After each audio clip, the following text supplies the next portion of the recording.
The text message came through at exactly 10:47 p.m. "Sis, I'm outside your apartment. Can you bring the money down? My car won't start and I don't want to leave it running." I stared at my phone, confused. My brother Kenneth had left just 20 minutes ago with the cash I'd given him, $15,000 to help with his business expenses. Why was he back? I grabbed my phone and the remaining cash I'd set aside for my sister Brielle, another $10,000 in a bank envelope. Something felt off, but Kenneth was my brother. I'd always looked out for him and Brielle since our parents died 5 years ago. I took the elevator down to the lobby, stepping out into the cool Atlanta night. Kenneth's car was parked in the shadows near the side entrance, away from the main lights. As I approached, 2 figures emerged from behind a van. They wore dark hoodies, faces covered. Before I could scream, one grabbed me while the other ripped the envelope from my hands.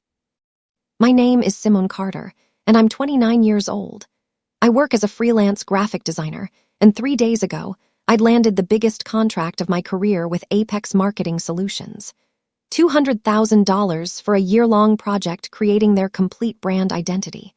It was life-changing money, the kind that could set me up properly for the first time since our parents passed. I'd always been the responsible one in our family. After Mom and Dad died in a car accident when I was 24, I'd taken care of Kenneth, who was 22 at the time, and Brielle, who was only 17. I'd worked multiple jobs to keep us afloat, put Brielle through community college, helped Kenneth start 2 failed businesses. This contract was supposed to change everything. I'd planned to invest most of it, save for emergencies, and yes, help my siblings get on their feet properly. The robbery happened so fast I barely had time to process it. One of them shoved me hard against the brick wall while the other searched my pockets, taking my phone and wallet. "Please," I managed to say, my voice shaking. "That's all I have." They didn't say a word, just took everything and ran toward a dark sedan parked on the street. The car peeled away, tires squealing. I stood there trembling, my shoulder throbbing from hitting the wall. That's when I noticed Kenneth's car was gone. Spot where it had been parked was empty. My mind raced. Had Kenneth seen what happened? Was he okay? I stumbled back into my building, my legs barely holding me up. The security guard, Mr. Peterson, looked up from his desk. "Miss Carter, are you all right? I was robbed, outside, just now." My voice sounded distant, like it belonged to someone else. Mr. Peterson immediately called 911 while I sank into a lobby chair, trying to make sense of what had just happened. The police arrived within 15 minutes. 2 officers took my statement while I sat in the lobby, still shaking. I told them everything. The text from Kenneth, going outside with the cash, the 2 men in hoodies, the dark sedan. "Did you see the license plate?" Officer Williams asked, pen poised over her notepad. "No, it happened too fast. Everything was dark. And your brother's car was there when you came down?" "Yes, at least I thought so. The text said his car wouldn't start." Officer Williams exchanged a look with her partner, Officer Chen. "We'll need your brother's contact information. We should check if he witnessed anything or if he's okay." I gave them Kenneth's number, watching as Officer Williams stepped aside to make the call. She spoke quietly for a moment, then returned with a puzzled expression. "Your brother says he's been home for the past hour. He says he never came back to your apartment." My blood went cold. "That's impossible. He texted me. I have the message." Then I remembered. They'd taken my phone. "The robbers took my phone, but I swear Kenneth texted me to come downstairs." Officer Williams nodded slowly. "We'll need to pull your phone records. Sometimes thieves use spoofing apps to fake messages from people you know. Makes victims more likely to come outside." The explanation made sense, but something nagged at me. How would random robbers know Kenneth had just left my apartment with cash? How would they know to pretend to be him specifically? The officers took down all the details, gave me a case number, and promised to investigate. After they left, Mr. Peterson offered to walk me back to my apartment. "I should have been watching the cameras more closely," he said apologetically. "Did the cameras catch anything? The angle doesn't cover that side entrance well, but I'll pull the footage for the police." Back in my apartment, I borrowed Mr. Peterson's phone to call Kenneth. Kenneth answered on the 3rd ring. "Simone, whose number is this?" "The security guards. I was robbed tonight. Someone pretending to be you texted me to come outside." Silence. "Then what? Are you okay?"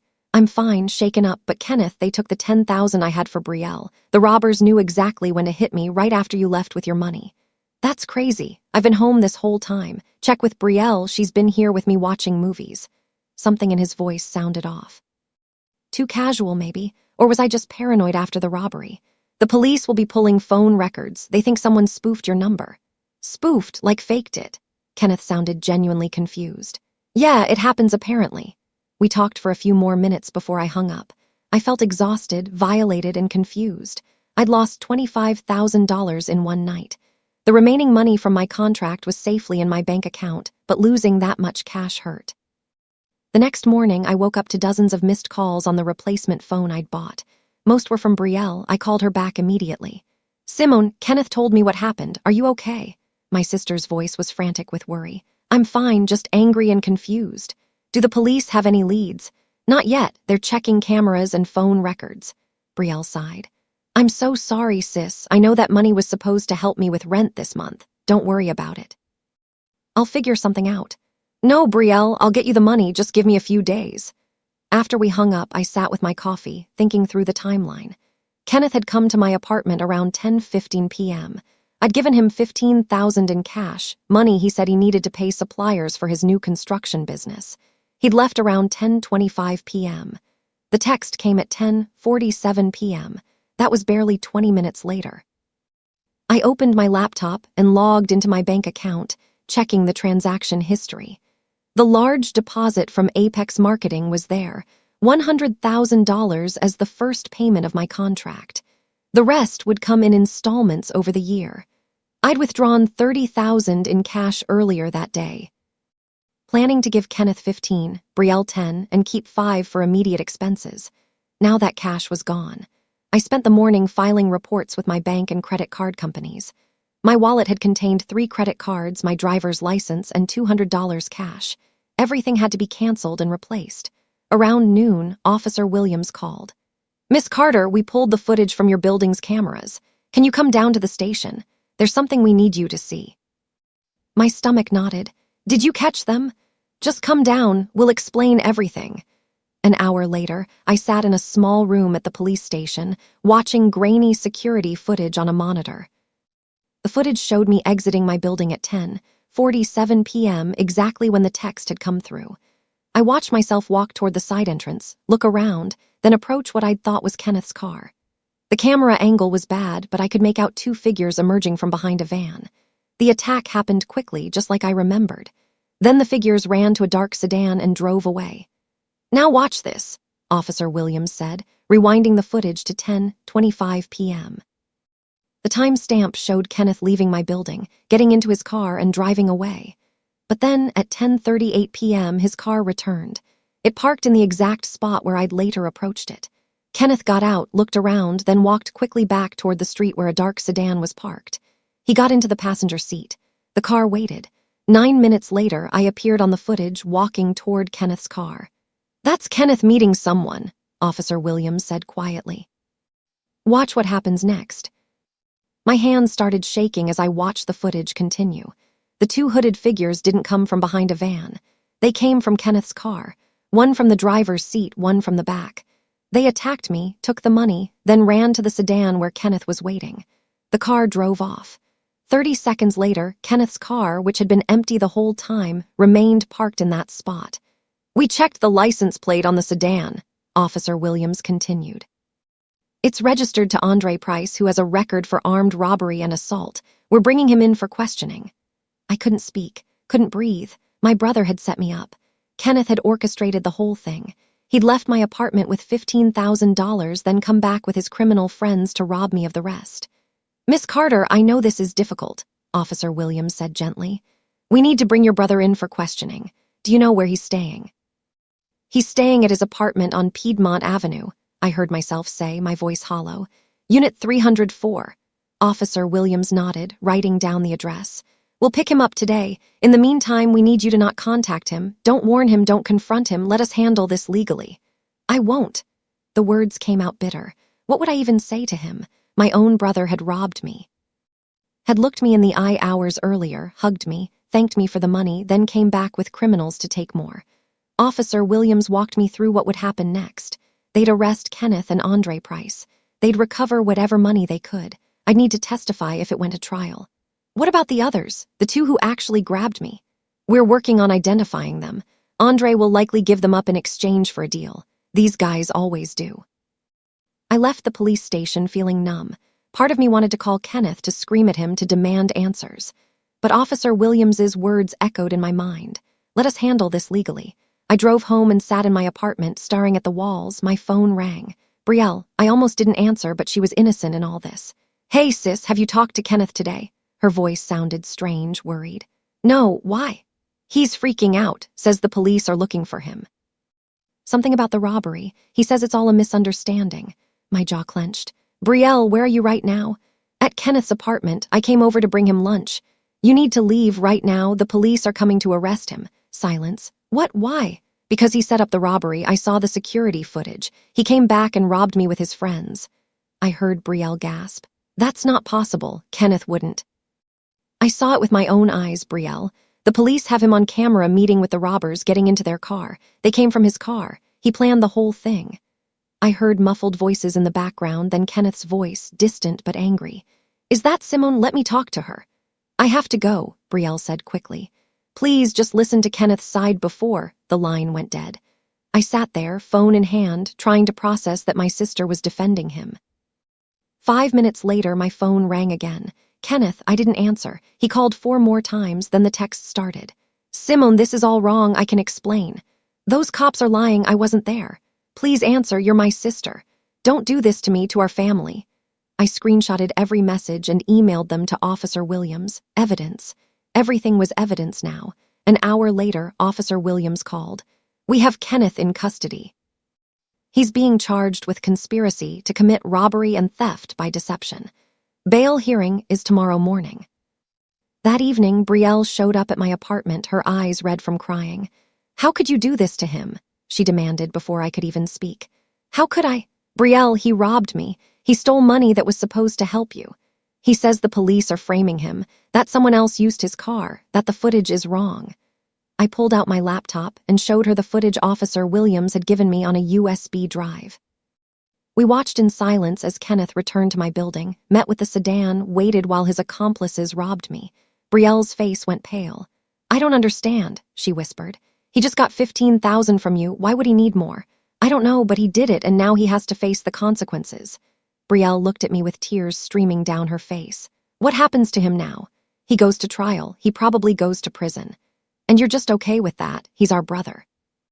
He stopped being my brother the moment he set me up to be robbed, I said, my voice harder than I intended. I've supported both of you for 5 years, worked myself to exhaustion, finally got a break with this contract, and Kenneth's first thought was to steal from me. Brielle wiped her eyes. What about his bail? If someone posts it, he can come home until trial. No, absolutely not. Simone, please, he made a mistake, a terrible mistake, but he's still family. I looked at my little sister, seeing the desperation in her eyes. She'd always been closer to Kenneth. They were only 3 years apart while I was 7 years older than him. If you bail him out, you're on your own. I won't help you anymore. Not financially, not with anything. It was harsh, but I meant it. Brielle stared at me for a long moment, then left without another word. I sat alone in my apartment, feeling the weight of everything crashing down. My family was broken. My brother had betrayed me. My sister was choosing his side. The bail hearing happened the next morning. I attended, sitting in the back of the courtroom. Kenneth was brought in wearing an orange jumpsuit, his hands cuffed. He saw me and his face crumpled. The prosecutor argued that Kenneth was a flight risk and had committed a violent crime against a family member. Kenneth's public defender argued it was a first offense and that he had ties to the community. The judge set bail at $50,000. Kenneth would need $5,000 cash to get out. As I left the courtroom, Kenneth's public defender approached me. Miss Carter, I'm Troy Bennett. I'm representing your brother.